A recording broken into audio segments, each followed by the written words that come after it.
कमाल से बर्दाश्त नहीं हो रहा होगा उसको जैसे ही पता चलेगा कि शैला के पास तो बहुत ज्यादा पैसे हैं और इसने बिजनेस में भी शेयरिंग कर दी है। मुझे कानो कान खबर नहीं होने दी और मुझे आज तक ये नहीं बताया कि इसने कितनी सेविंग कर रखी है। जैसे ही शैला घर वापस आएगी तो कमाल शैला से कहेगा, शैला तुम पहले हर बात मुझसे शेयर करती थी लेकिन अब तुम सब छुपाने लगी हो। जिस पर शैला कमाल से कहेगी, तुम्हें हर बात बताना जरूरी नहीं है और वैसे भी तुमने पूछकर क्या ही करना है। तो जिस पर कमाल शैला से कहेगा, शैला ये तुम कैसी बातें कर रही हो, मैं तुम्हारा शौहर हूँ और शौहर होने के नाते तुम्हारा हक बनता है कि तुम मुझे हर बात बताओ, खास तौर पर तुम बिजनेस के मामला तो मुझसे छुपाने लगी हो। ये सुनकर शैला कमाल से कहेगी, मैं तुम्हें बिजनेस के मामला क्यों बताऊं और वैसे भी तुमने कौन सी जॉब करनी है, मेरे बुटीक को तो संभाल नहीं सकते। ये सुनकर कमाल को शैला की इस हरकत पर शदीद गुस्सा आएगा।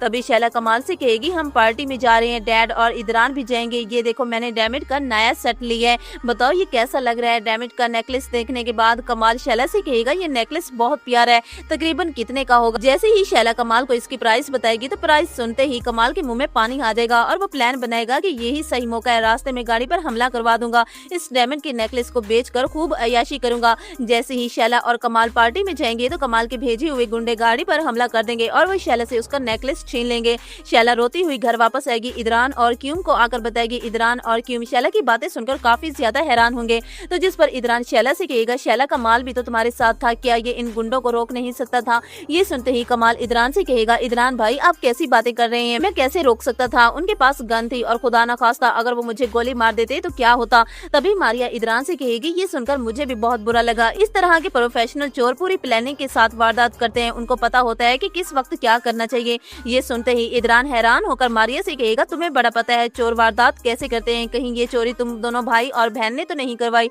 ये सुनकर कमाल चौंक जाएगा और वह इदरान से कहेगा, इदरान भाई मैं कैसे चोरी करवा सकता हूँ, आप बिना कुछ भी बोलते हैं। तो जिस पर इदरान कमाल से कहेगा, मैं तो मजाक कर रहा था पर तुम तो सीरियस हो गए, तुम्हें देख के लग रहा है कि सच में तुमने चोरी करवाई है। ये सुनते ही कमाल डर जाएगा। तो वहीं दूसरी तरफ समीन जैसे ही उष्णा को बातें सुनाएगी तो उष्णा से बर्दाश्त नहीं होगा। उष्णा के पास जो भी पैसे मौजूद होंगे वो लेकर अगले दिन इदरान के ऑफिस पहुंच जाएगी और इदरान को वापस कर देगी। इदरान उष्णा को अचानक अपने ऑफिस में देखकर उष्णा से कहेगा, उष्णा तुम्हें मुझे पैसे लौटाने की बिल्कुल भी जरूरत नहीं है और वैसे भी तुम मेरी बहनों की तरह हो, मैंने तुम्हारी मदद एक भाई होने के नाते की है, मुझे अंदाजा है कि तुम समीन की वजह से यहाँ पर आई हो। ये सुनकर उष्णा इदरान से कहेगी, इदरान भाई आप बहुत अच्छे हैं, आपने मेरी हेल्प की, लेकिन मैं ये पैसे आपसे नहीं ले सकती, अगर समीन आपी को पता चल गया तो वो मुझसे खफा होंगी। तो जिस पर इदरान उष्णा से कहेगा, तुम्हें परेशान होने की बिल्कुल भी जरूरत नहीं है, समीन से मैं बात कर लूंगा और ये पैसे तुम हरगिज मुझे वापस नहीं करोगी और ना ही मैं तुमसे पैसे लूंगा, इसलिए तुम ये अपने पास रखो और अपनी मर्जी से कुछ खरीद लेना।